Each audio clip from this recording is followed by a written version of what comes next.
Obrigado. Vamos então dar continuidade. Estou aqui substituindo o nosso irmão Wesley, que está de serviço hoje.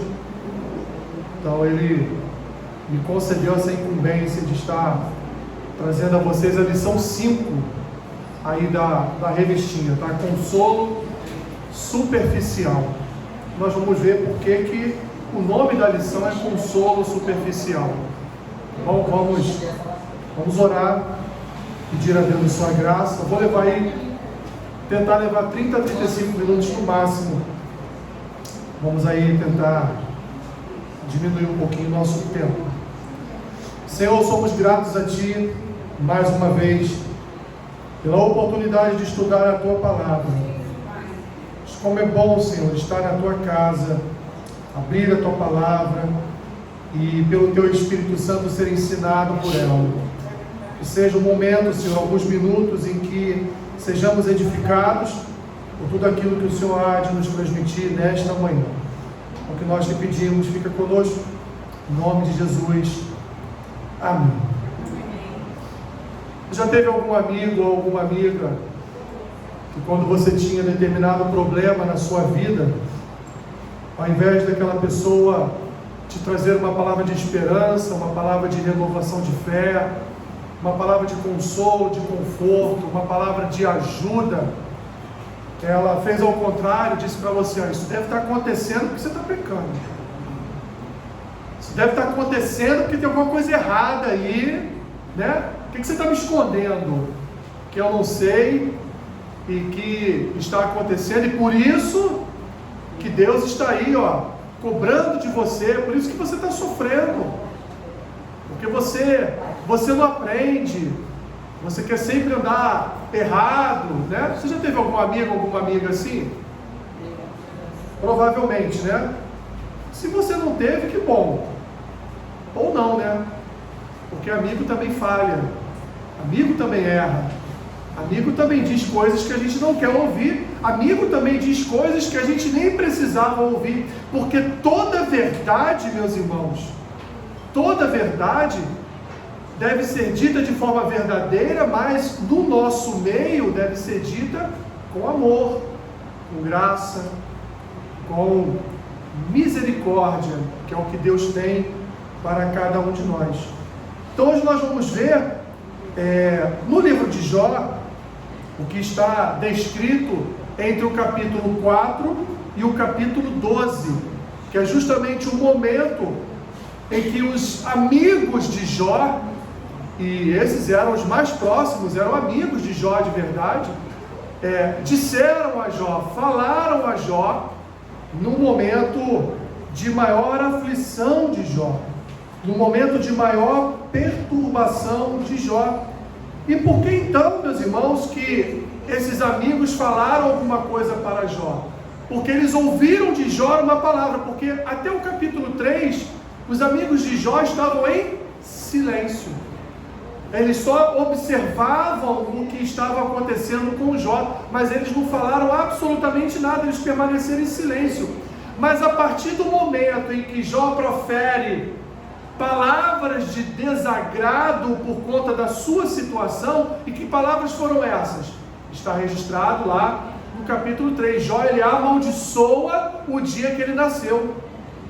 Ele vai dizer que maldito é o dia em que ele nasceu, por conta de toda a dor, de todo o sofrimento pelo qual ele estava passando, por conta de todo o mal que ele estava sofrendo.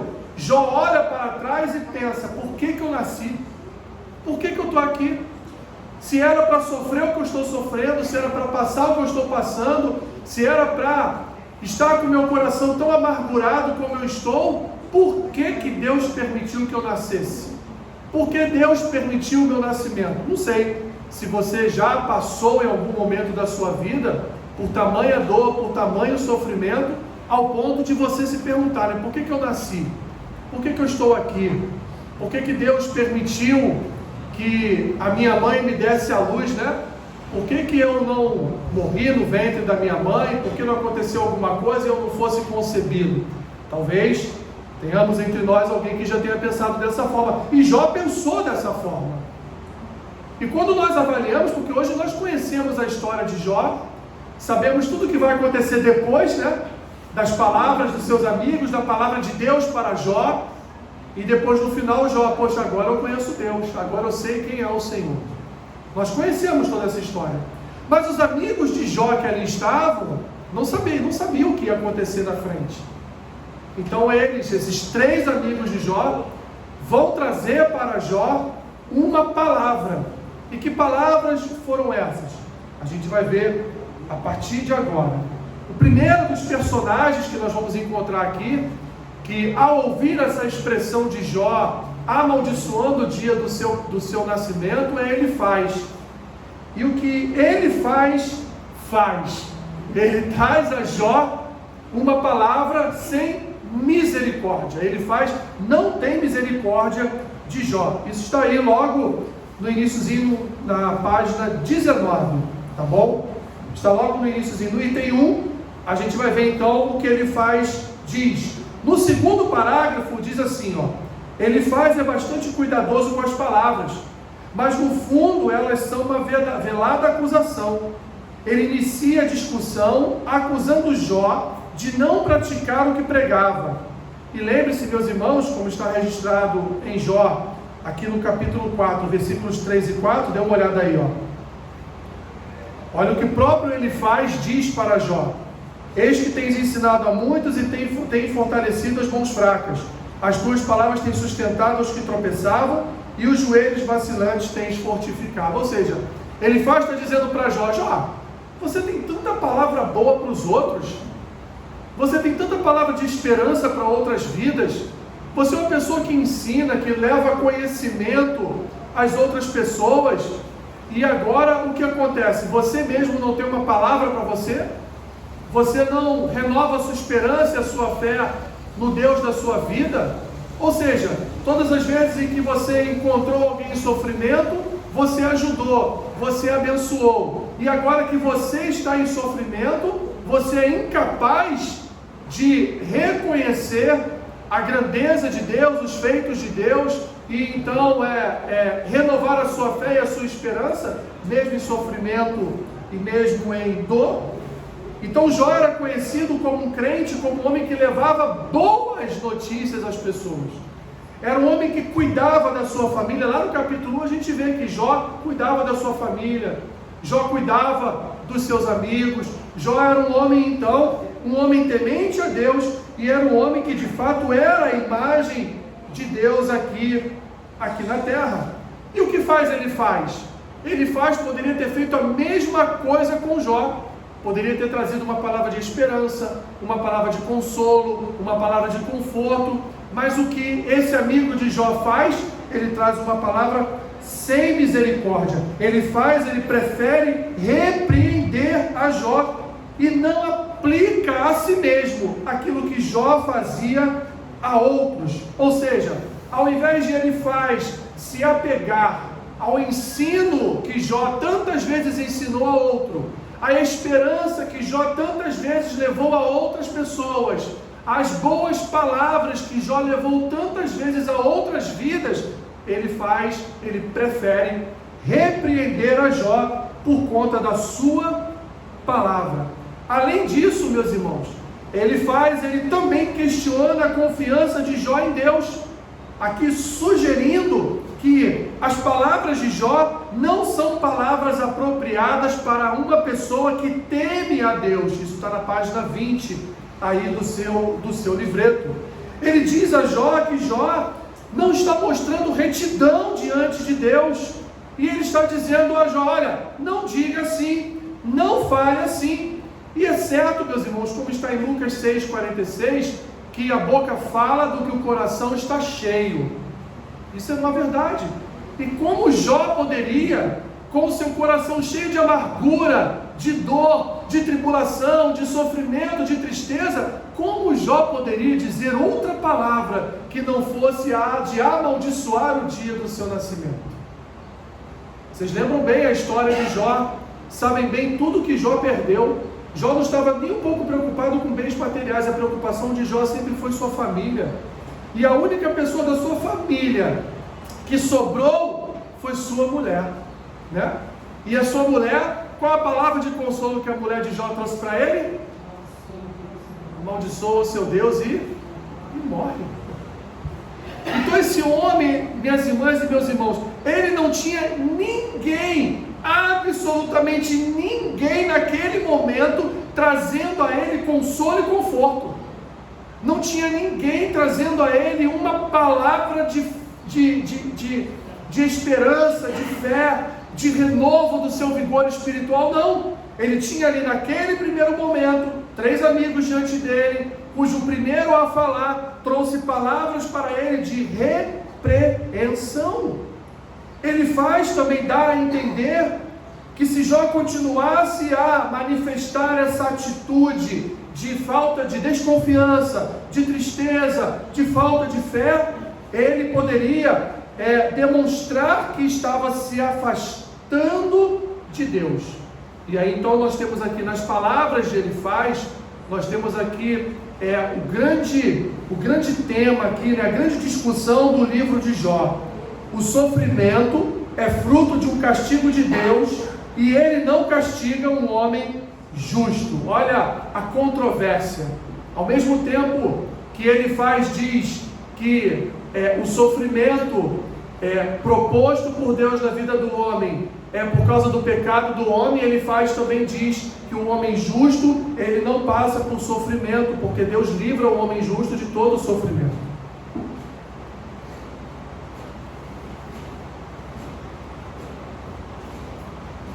Jó era um homem justo? Sim. Jó era um homem justo? Sim. Talvez encontremos em toda a escritura homens iguais, né? Mas não maiores do que Jó na sua justiça. Um homem de fé, um homem justo, mas estava sofrendo, mas estava com seu coração amargurado, estava rateando da sua fé. E nós podemos em algum momento condenar Jó? De fato, em nenhum momento.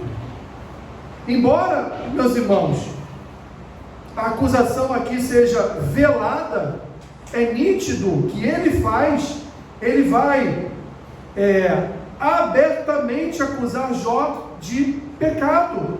E sugere: Jó, se você fosse um homem justo, Deus não estaria proporcionando a você todo esse sofrimento.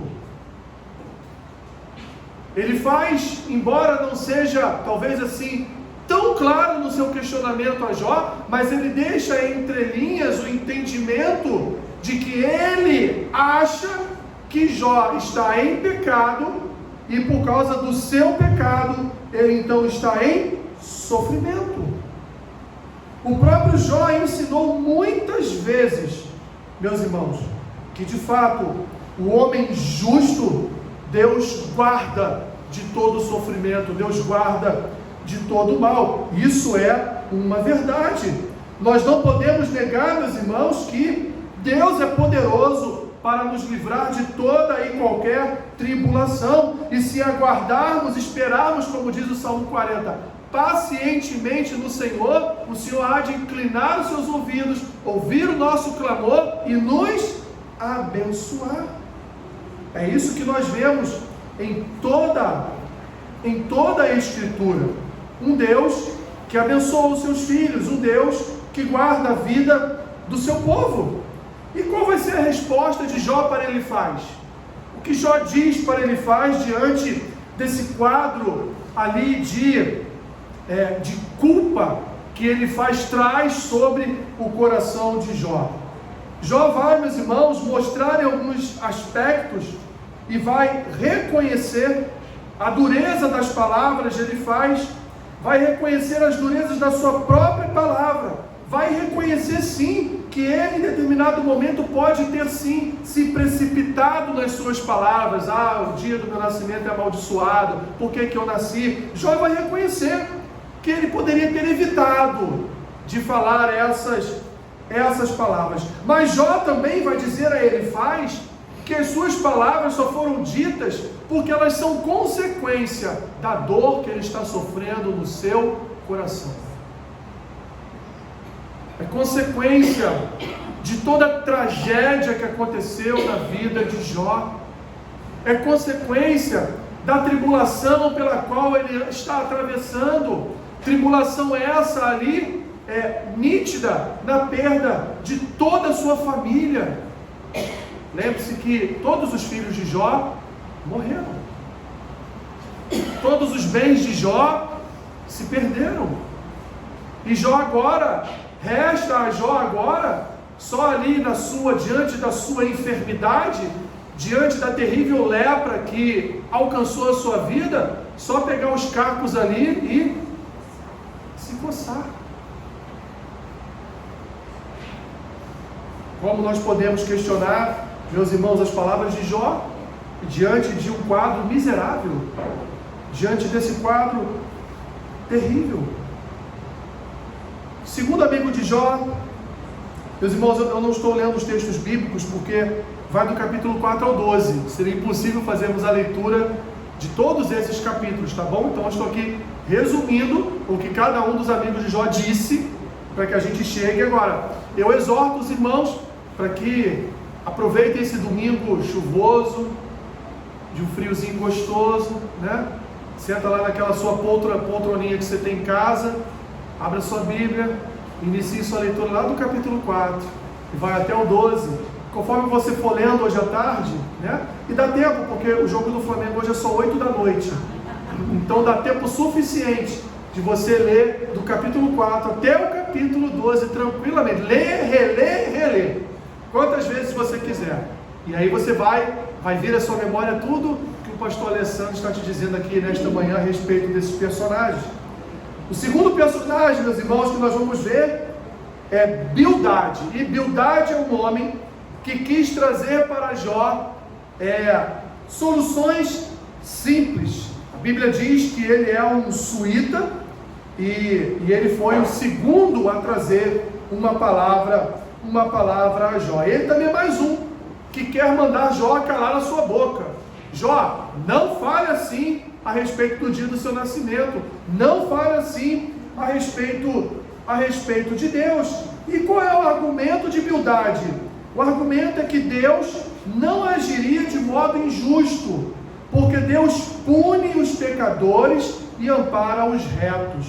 Deus não rejeita o íntegro, nem acolhe o malfeitor. Isso está no capítulo 8, versículo 20, que é quando Bildade ali começa a falar com Jó. Então, para Bildade, o que está acontecendo com Jó? Ele está sofrendo porque pecou. Bildade, então, de maneira bem rude, diferente de Elifaz, que tentou maquiar a sua repreensão a Jó, Bildade, de forma mais direta, de forma rude, diz que os filhos de Jó foram punidos com morte por causa do pecado de Jó. Que pesado, né? Imagine uma mãe, um pai estar enterrando seu filho e chegar lá um amigo dessa família, pegar ele no ombro do pai e dizer assim: seu filho está nesse caixão por culpa sua, por causa do seu pecado, porque você não é um homem justo, porque você é um homem ruim, porque você pecou e aí o seu filho pagou com a vida dele. Imagina isso, meus irmãos, na cabeça de um pai, na cabeça de uma mãe. É uma acusação direta.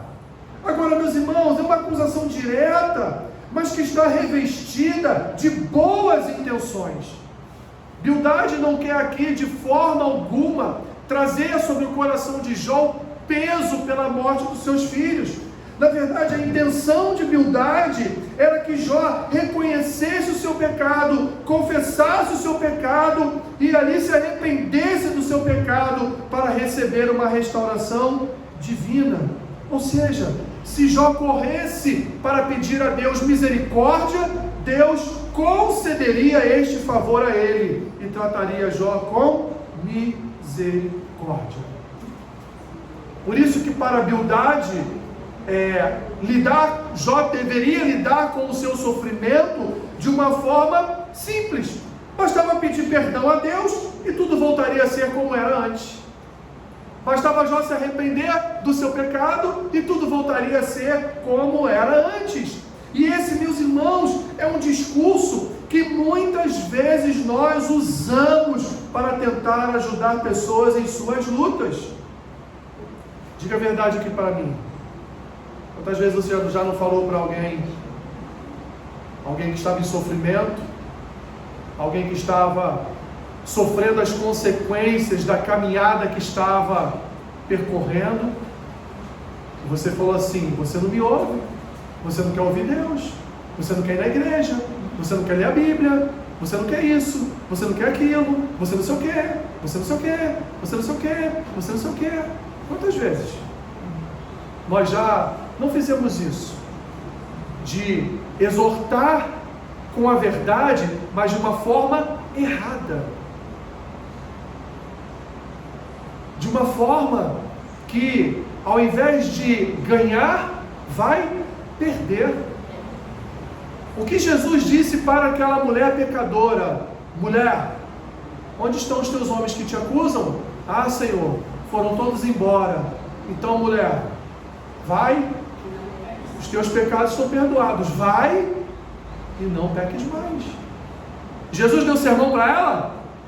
Jesus sentou com ela ali no chão e falou assim: também você tem um monte de homem, também você fica adulterando com o marido da tua vizinha, também você não sossega, também. O que Jesus falou? Jesus disse: vai e não peques mais. Foi uma forma cheia de amor e graça que Jesus transmitiu àquela mulher, e aquela mulher se sentiu acolhida pelo Evangelho. E a partir daquele dia ela nunca mais deixou de seguir a Jesus. Então, às vezes nós temos esse coração de humildade. Às vezes nós queremos ali dar uma cutucada: não, você está desse jeito aí porque você está longe de Deus, você não quer nada com Deus, né? Quantas vezes a gente ouve alguém dizer: também não quer nada com Deus? Já ouviu essa frase? Não quer nada com Deus, vai sofrer mesmo. É como se o crente que tem relacionamento com Deus não sofresse. Olha Jó. Evidente, meus irmãos, que o pecado nos leva a consequências.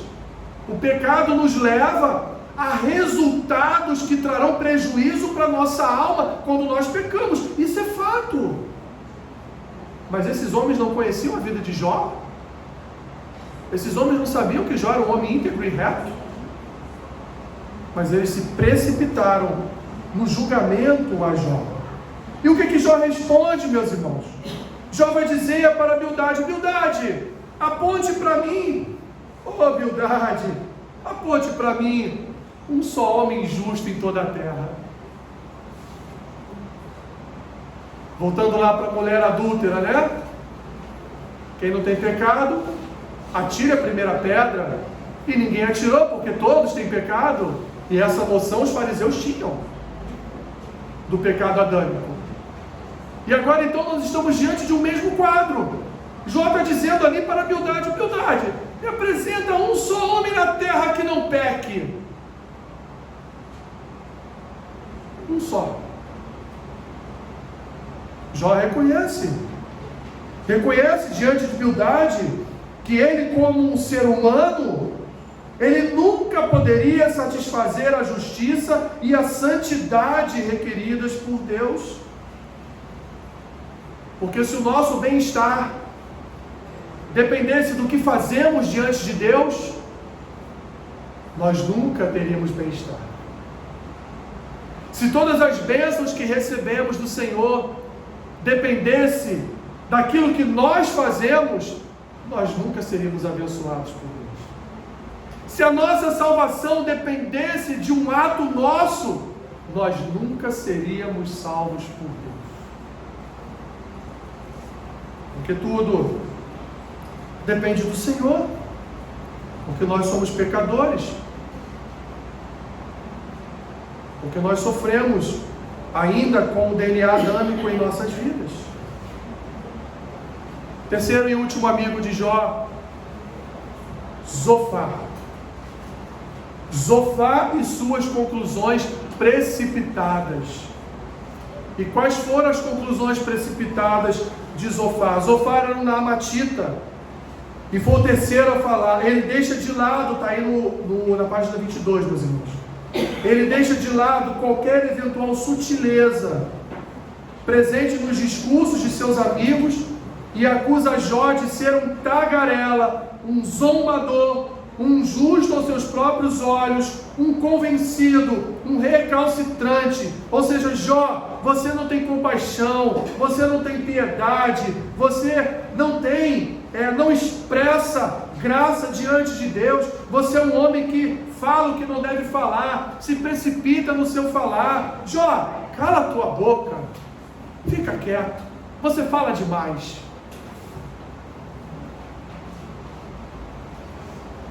Zofar aqui apresenta um ponto correto ao desejar que Deus falasse a Jó. Prepara assim o que virá diante no livro. Diante da grandeza e sabedoria de Deus, as alegações e o entendimento de Jó cairiam por terra. Isso de fato aconteceu. As palavras de Jó amaldiçoando o dia do seu nascimento, elas caíram por terra quando Jó, ele é ali repreendido e exortado por Deus. Quando Deus se manifesta a Jó, essas palavras de Jó caem por terra no seu coração. Zofar fez muito bem em recomendar a Jó que esperasse em Deus uma resposta para a sua dor e para o seu sofrimento, ao invés de se precipitar e dizer, que o dia do meu nascimento seja amaldiçoado. Zofar foi bem nisso, mas Zofar foi mal em outra coisa. Ao invés de Zofar parar neste ponto, o que Zofar faz, meus irmãos, comete o mesmo erro de Elifaz e de Bildade. Ele apresenta uma solução que parte da sabedoria limitada dos homens. Ao invés dele pedir a Deus que revelasse o que estava acontecendo com Jó, Zofar faz o quê? Ele usa de arrogância e supõe que ele já sabe o que Deus vai falar para Jó. É um profeta de Baal, né? Ele tem esse mesmo entendimento dos seus amigos. A causa do sofrimento de Jó era a sua iniquidade. E para que ele parasse de sofrer, bastava que ele reconhecesse o seu pecado, pedisse perdão a Deus e viesse então se arrepender das suas supostas más ações. E imediatamente, tudo na vida de Jó seria, portanto, restaurado. Sua casa, seus bens, sua saúde, tudo seria restaurado se Jó só se arrependesse dos seus pecados. Tem alguma diferença entre os três amigos de Jó? As únicas diferenças são que Elifaz foi um pouquinho brando, Bildade já começou a chutar a porta e Zofar arrombou a porta. Essa é a diferença dos três, porque a palavra que os três trouxeram para Jó foi a mesma palavra. Jó, tem algo errado na sua vida para você estar sofrendo.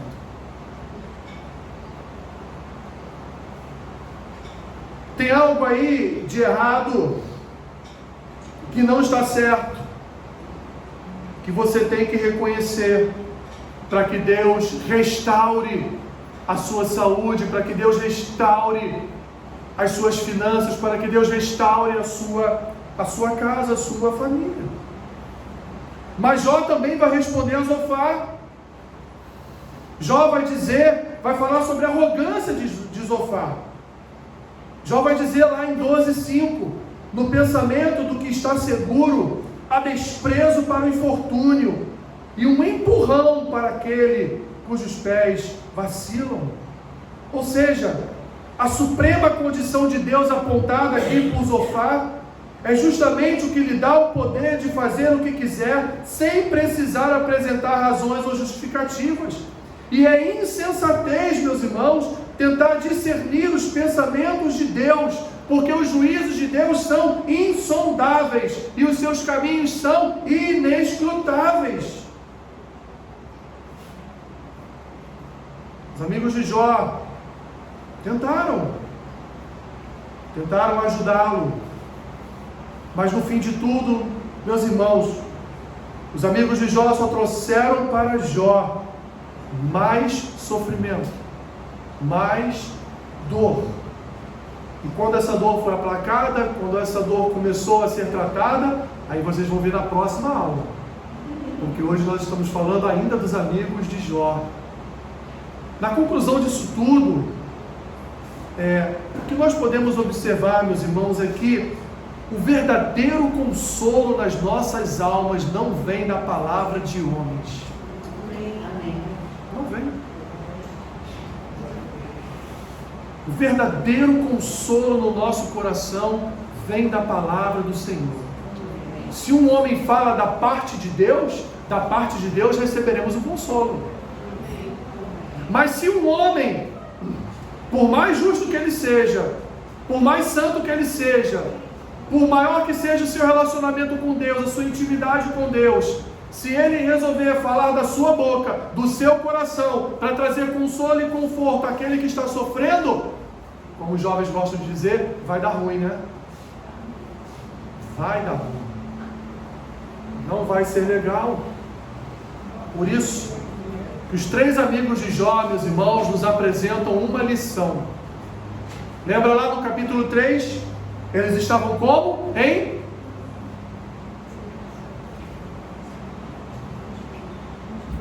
Eles estavam em silêncio. E era melhor que eles permanecessem em silêncio. Porque quando você não sabe o que falar, não fale. Quando uma pessoa está em sofrimento, meu irmão e minha irmã, quando ela está em amargura da sua alma, a melhor coisa que tem é você falar o menos possível. Só ore. Você não precisa ser o portador da solução para aquela vida, porque nós não somos portadores de solução para a vida de ninguém. A solução está em Cristo. A solução está nas Escrituras. Ele é o nosso consolo, Ele é o nosso conforto, Ele é o nosso socorro bem presente. É dele que vem a palavra inspirada pelo Espírito Santo, que alcança o nosso coração, alcança a nossa alma de tal forma que somos consolados, que somos confortados, que o nosso coração se alegra, porque Deus está falando, Deus está se revelando, Deus está dizendo: eu estou aqui, eu sou o teu bom pastor, eu cuido de você com as águas de descanso, eu faço você andar em pastos verdejantes, eu cuido da sua alma, eu cuido da sua vida. E meus irmãos, homem nenhum pode fazer isso.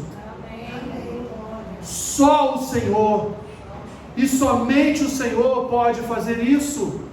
Então, quando nós recebemos de homens uma palavra de homens, nós não receberemos conforto nem consolo, nós receberemos acusação, juízo. Mas quando nós recebemos de homens uma palavra de Deus, nós receberemos amor e graça do nosso Salvador. Por isso que quando nós não sabemos o que dizer, não devemos dizer nada. Nada, porque o nosso coração, como já dizia Calvino, é uma fábrica de ídolos. No afã de fazer o que é bom, porque, meus irmãos, nós temos aqui diante de Jó 3 amigos de Jó, eram amigos de Jó, eram íntimos de Jó, conheciam a família de Jó, frequentavam a casa de Jó, Elifaz, Bildade e Zofar, eram homens próximos de Jó, e a intenção deles não foi machucar Jó. A intenção deles foi ajudar na recuperação de Jó. Mas, como diz o ditado, né? Até o inferno está cheio de boas intenções. A intenção era boa. A intenção dos seus amigos era de ajudar. Mas eles não souberam como fazer. Porque assim como Jó se precipitou ao amaldiçoar o dia do seu nascimento, quase um trava-língua aqui, né? Ao amaldiçoar. Assim como Jó amaldiçoou o dia do seu nascimento, precipitadamente, os seus amigos também se precipitaram no seu falar. Porque encontramos um quadro de sofrimento em que eles estavam em silêncio, e era melhor que eles permanecessem em silêncio. Mas olha que maravilha, se eles também tivessem permanecido em silêncio, a gente hoje não estava falando isso aqui. Então, meu irmão e minha irmã, para concluir, para fecharmos, quando alguém que você conhece, seja da sua família ou não, estiver em sofrimento, fale o menos possível. O menos possível. Porque muito melhor será aquela pessoa receber de você uma oração, onde você na sua oração vai pedir a Deus da sua graça, do seu consolo, do seu conforto, das suas bênçãos, da sua destra poderosa sobre aquela vida, do que você tentar humanamente trazer sobre aquela vida consolo e conforto que muitas vezes você não consegue nem para o seu próprio coração. E a gente não pode dar o que não tem. Então que fique essa mensagem para nós. Muitas vezes pessoas não sabem o que falar quando vão, por exemplo, no sepultamento. E realmente a gente não tem palavras. A gente não tem. Porque por mais que você possa dizer palavras de consolo e conforto, aquela pessoa que está ali enlutada, ela não vai ser consolada e confortada. Porque isso é algo que o homem não faz do outro homem. Isso é algo que só o Espírito Santo faz. Então a única coisa que nós podemos fazer num momento como esse é abraçar. É dizer para a pessoa, eu estou aqui. O que você precisar, eu estou aqui. Não falar mais nada. Só abraçar. Para que a pessoa se sinta abraçada.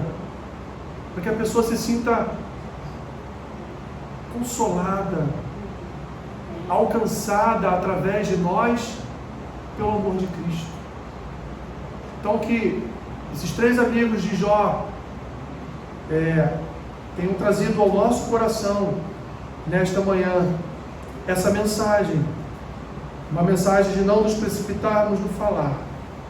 E muitas vezes, o silêncio fala muito mais do que palavras. Amém? Vamos orar. Pai Santo, Pai querido, obrigado. Obrigado por esse tempo de ensino, obrigado porque os amigos de Jó nos ensinam muito. Nós precisamos ter esse coração, Senhor, que não se precipita no falar, não se precipita no julgar, mas um coração doador, um coração amoroso, um coração misericordioso. Concede-nos, ó Deus, por Tua graça, essa misericórdia celestial em nosso coração. Mesmo nos momentos, Senhor, que a nossa paciência se esgotar, mesmo nos momentos, Senhor, que longanimidade passar longe de nós, nos ajude a contermos as nossas palavras, pois o silêncio também é uma palavra dita. Ajuda-nos a entendermos o sofrimento do próximo, para que possamos ajudar com as nossas orações, Senhor, rogando a Ti que o Teu Santo Espírito abençoe. Essa foi a mensagem de hoje, Senhor, e uma mensagem que nos discipulou. Obrigado, abençoe o culto, que daqui a alguns minutos estaremos fazendo em Teu nome para Ti, ó Deus. Abençoe o mensageiro que trará a mensagem nesta manhã. Use-o com poder e com autoridade, pois tudo será feito para a glória do Teu nome. Assim oramos em nome de Jesus. Amém. Amém.